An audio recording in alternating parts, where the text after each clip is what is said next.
Okay. Yes. You can hear me and you can see me also, right? Yes, you did a great job, बेटा. First of all, congratulations आप. Thank you. मतलब Thank you so खतरनाक much, ma'am. खतरनाक percentage लेके आए हो, हाँ. क्या किया एग्जाम में कि बेटा आपने क्या तैयारी की, किस हिसाब से तैयारी की, मतलब बिगिनिंग से प्रिपरेशन शुरू कर दी थी या फिर आपने लास्ट में आके खींचा है अपने आप को, कैसे प्रिपरेशन की? नहीं, बिगिनिंग से ही प्रिपरेशन की है because regular studies is what helps you in this. So I used to regularly attend the school as well as all the lectures and that is what actually helps. Regular attendance is very important. उसके बाद जो questions थे या quizzes होते थे हमारे, those were much more helpful. But I feel on like something that we must do is lecture के time पे notes prepare करने चाहिए. Like firstly you have to of course pay attention in the lecture और detailed notes बाद में लिखने चाहिए, because what I have seen is when I'm preparing for any kind of exam, the notes are much more helpful. Textbook में देखा तो of course textbook is helpful, but for you अगर तुमने अपने words में अपने notes लिखे होंगे, so that is much more helpful for you. So I feel notes played a huge role in that. बहुत ज्यादा उसके जरूरी है. बाद I felt कि I had really good teachers. I am very grateful for having such good teachers. In case of physics, आप 11th standard में प्रिया ma'am थी और 12th standard में आप थे. So the way you taught was really useful for me, because you not only like broke down the concepts and explained it to me, but you also helped me develop an interest in those topics. So उसके लिए I was really happy. I was really grateful for that. And I feel कि teacher के साथ interact करना चाहिए. You need to first build a rapport with the teacher, because once you're comfortable with that teacher, then you can freely ask your doubts, you can understand her better. So exactly. that was what end में during the last few months I gave many mock papers. Actually throughout the year हमारे tests होते थे which were helpful, because you could understand where you are lacking when it comes to giving an exam, whether it is time management or a particular topic or numerical something. And बाद में मैंने proper mock papers दिए, मैंने previous year question papers भी solve किए हैं, so that was more कौन helpful सी for me. बुक्स आपने फिजिक्स के लिए यूज की प्रीवियस ईयर के लिए, मतलब आपने मॉक टेस्ट ऑनलाइन वाले दिए या फिर कुछ ऑफलाइन बैठ के भी दिया? ऑनलाइन एज इन, हाँ ऑनलाइन भी दी है मैंने test, but I had taken the book Oswaal. Oswaal. Oswaal के पेपर्स मैंने सॉल्व किए थे. यस, सो ओसवाल के दे वर पेपर्स क्वाइट आते हैं हेल्पफुल फॉर प्रीवियस. अच्छे पेपर्स आते हैं मी. Oswaal. Yes yes, separate, okay. Yes. और बुक्स कौन सी पढ़ी आपने 12th के लिए? So I will say for board exams you have to refer to NCERT. NCERT में बहुत अच्छा लिखा है obviously. And secondly I would say कि मैंने एक्चुअली देखा जाए तो आपके नोट्स पढ़े हैं, लाइक आपने जो बताया था वो मैंने नोट डाउन किया है. So for me that was NCERT and my notes. Okay okay. जो मैंने हैंड रिटन नोट्स प्रोवाइड किए थे वो भी पढ़े आपने? यस यस, मैंने मतलब जो वो पढ़े, लेक्चर मैंने के बाद लिखे में. हैं एक्चुअली. ओके, मैंने दैट्स लिखे हैं गुड. चलो, देखो जो मेहनत की है उसका फल भी हमको मिल ही रहा है ना, हमको दिखा है वो मेहनत का फल.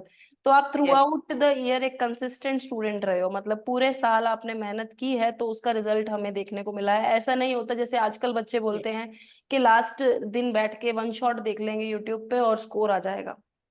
So this will not be नहीं हेल्पफुल. नहीं, ऐसा नहीं. एग्जैक्टली. हम्म. हाँ, ये किसी भी कीमत पे हेल्पफुल नहीं होने वाला है. आपको through out the year beginning से प्रिपरेशन शुरू करनी पड़ती है. अच्छा, एग्जाम से पहले आपने फिजिक्स के कितने पेपर सॉल्व किए थे approximately? I have solved like mock papers मैंने 5 to 6 सॉल्व किए थे, और मैंने बाकी mock papers instead of solving I just went through the questions which I found were difficult. So और वैसे पेपर ही. आपने पूरा अटेम्प्ट किया था? 5 मार्क्स कटे हैं या कुछ छोड़ के आए हो?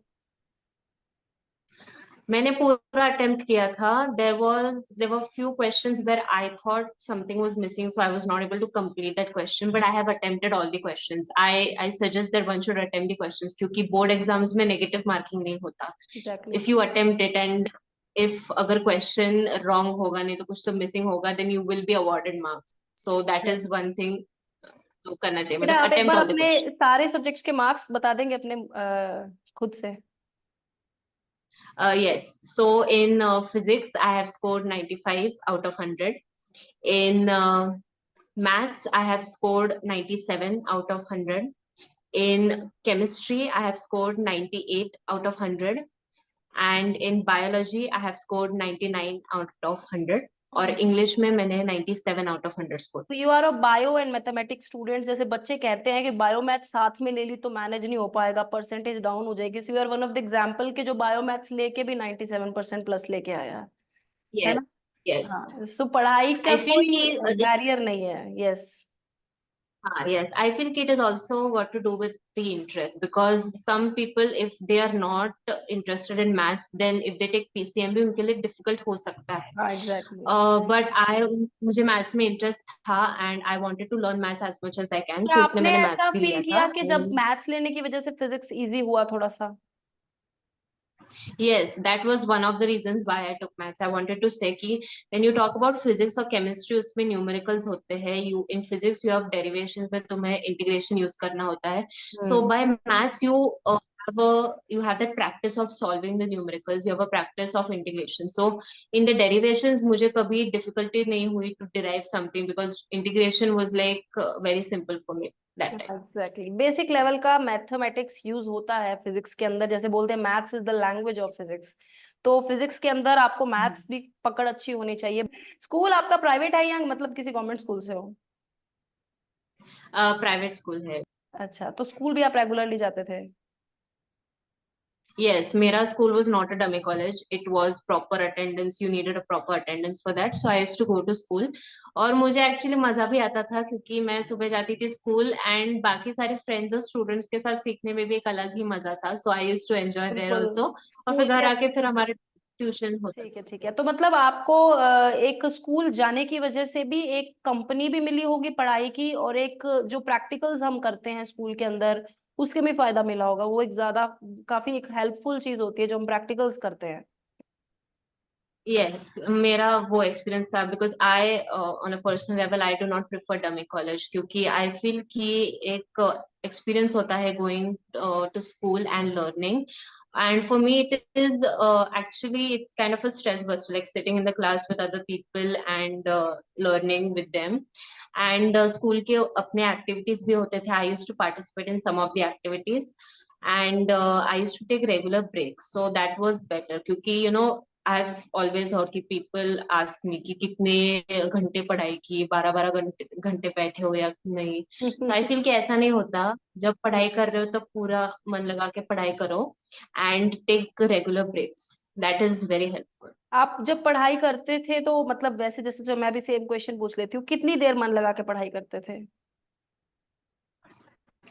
So it usually differs by the day, but on मेरे एन ट्यूशन के तो lectures होते थे and I used to like sit for 1 or 1.5 hour at one time. Then I will take a break for some time and then I'll again sit for studies.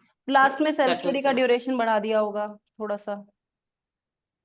yes, yes. Self study is very important. I feel कि मतलब school में हो tuition में हो कितना भी सिखाए, you have to devote some time to understand और स्टडी बाय योरसेल्फ. मेरे लिए that was very important because after after the prelims जो जनवरी और फरवरी का थोड़ा टाइम था जब we had some time for studying, so I did a lot of self study during that time. It was really helpful. I have given NEET exam and I am also going to give IAT, ICER aptitude test. Okay, तो 11th साथ साथ preparation कर रहे थे या 11th छोड़ रखी थी, मतलब पूरा 12th पे कंसंट्रेशन था? जैसे अब आगे जाके आप नीट की प्रिपरेशन, मतलब डॉक्टर बनना चाहते हो? I want to do something in research in the medical field like biotechnology or bioinformatics. And मैंने एक्चुअली बहुत कॉन्सेंट्रेट 12th बोर्ड्स पे किया था बिकॉज मेरे 11th स्टैंडर्ड में I had understood all the concept, so it was मेरा वो उतना क्लियर था. तो I focused on the 12th topics and subjects and after that मेरे बोर्ड्स खत्म होने के बाद मैंने 11th स्टैंडर्ड का रिविजन किया. and then I मतलब gave the NEET exam. Continuously consistently पढ़ाई की है, 11th में अपना अच्छे से पढ़ा है, 12th में Yes. 12th अच्छे से पढ़ी है, 12th के बाद 2 मंथ्स का ऑलमोस्ट आपको ब्रेक मिला है जिसमें आपने 11th को रिवाइज किया है। 12th इतनी अच्छी है, इतने अच्छे Yes. नंबर आए, मेरे सबसे फिजिक्स में ही सबसे कम आए हैं। करेक्ट है क्या? हाँ हाँ, बट कितना भी एटलीस्ट करो बहुत अच्छे जिसमें आए फिजिक्स हैं आते मेरे। हैं। स्टिल काफी हाँ, अच्छे स्कोर है। एक्चुअली वो, हाँ, but I really wanted to thank you, क्योंकि मैं एक्चुअली फिजिक्स के एग्जाम के टाइम पे I was a bit nervous, because आप कहाँ भी जाओ, people will always be like physics is so tough. तुम्हारे बोर्ड एग्जाम में, मतलब मेरे पापा भी बोलते थे हमारा फिजिक्स का पेपर याद है हमें। सो तभी थोड़ा सा नर्वसनेस था, लेकिन मैंने, आपने जो वो वीडियो एक पोस्ट किया था मोटिवेशनल स्पीच दिया था, सो वो मैंने 2 बार देखा, and then I was like relax, I am like okay, हमने जितनी पढ़ाई की है, we are just going to go and give the exam. So I was happy, I was much more calm, so that was good for me. Calmness का result मिल गया, मतलब ज्यादा टेंशन नहीं लेनी होती है, अगर आराम से जाओगे, मेहनत कर रखी है, रिजल्ट आएगा। मेहनत नहीं कर रही, जितनी मर्जी टेंशन यस, ले लो, रिजल्ट नहीं आएगा। चलो, और आप अपनी तरफ मैम। से बच्चों को कुछ कहना चाहोगे कि मतलब टेंशन लेनी चाहिए, नहीं लेनी चाहिए? जैसे बच्चे बहुत टेंस्ड हो जाते हैं आजकल, अननेसेसरी टेंशन ले लेते हैं कि कैसे करें कैसे करें, बहुत टेंशन हो रही है, तो क्या टेंशन लेके पढ़ाई की? सो आई फील कि, मतलब मैं कितना भी बोलूं, बच्चे टेंशन लेने वाले हैं, मैंने भी टेंशन लिया था। यू कांट जस्ट ऐसे completely स्ट्रेस फ्री नहीं रह सकते, बट आई फील कि if you are studying regularly, if you are studying consistently, if you know your concepts, then you do not have to be so stressed. Or as you said, one exam cannot completely define everything, there is always a way, so you should keep that in mind. So yes, तो यहाँ पे एक balance होना चाहिए कि चलो आपको मतलब एक, मान लो एग्जाम से पहले टेंशन हो रहा है, बट यू शुड नो, जैसे आप कह रहे थे कि मैंने अपने आप को काम किया, अपने आप को शांत किया, फिर मैं एग्जाम देने गई, कि सब ठीक है। तो यहाँ पे एक बैलेंस भी yes. बच्चे को आना चाहिए, एग्जाम से पहले कैसे अपने आप को शांत Mhm. करना है, क्योंकि एग्जाम तो शांति से ही दिया Correct. जाएगा, परेशान होकर हम एग्जाम नहीं दे सकते। ठीक है, तो आपके साथ Yes. काफी सारे पॉइंट्स मैंने डिस्कस कर लिया, आई होप मैंने सारे पॉइंट्स कवर कर लिए हैं। तो हो सकता है कि Yes. बच्चों Yes. को आपकी वीडियो देखकर बहुत मोटिवेशन मिले, क्योंकि आपने बहुत अच्छा स्कोर किया है, 97+% स्कोर किया है। तो it was Thank you, nice ma'am. Talking with you बेटा। होप आगे भी हम लोग कभी Yes, ऐसे ma'am. It was बात nice करेंगे, talking to you also. मिलेंगे। हाँ, आपके आपके मोटिवेशनल स्पीचेस की याद आती है बीच बीच में। अच्छा, यहाँ भी मैं बच्चों हाँ, को बहुत और आपके मोटिवेशन स्पीचेस, देती हाँ, हूँ। हाँ, आपके स्पीचेस में वो ताने भी याद आते हैं मुझे। चलो, बच्चों को समझाने का तरीका होता है, चाहे ऐसे समझाओ चाहे वैसे समझाओ, बस समझ में आ जाए किसी को भी। चलो बेटा, बहुत अच्छा, you yes are ma'am. Already, आप खुद ही इतने अच्छे बच्चे हो, आपको शायद ज्यादा समझाने की जरूरत पड़नी भी नहीं थी। तो you did a great job बेटा, कॉन्ग्रेचुलेशंस। आपके थैंक यू पेरेंट्स मैम, को आप पे थैंक यू। प्राउड होगा। हाँ जी बेटा। यस मैम, ठीक है डेफिनेटली। बेटा, थैंक यू सो मच, आपके पेरेंट्स को भी बहुत बहुत thank you. Congratulations. Yes, thank you ma'am, thank you ठीक है सो बेटा, much. Thank you so much, thank you for your time.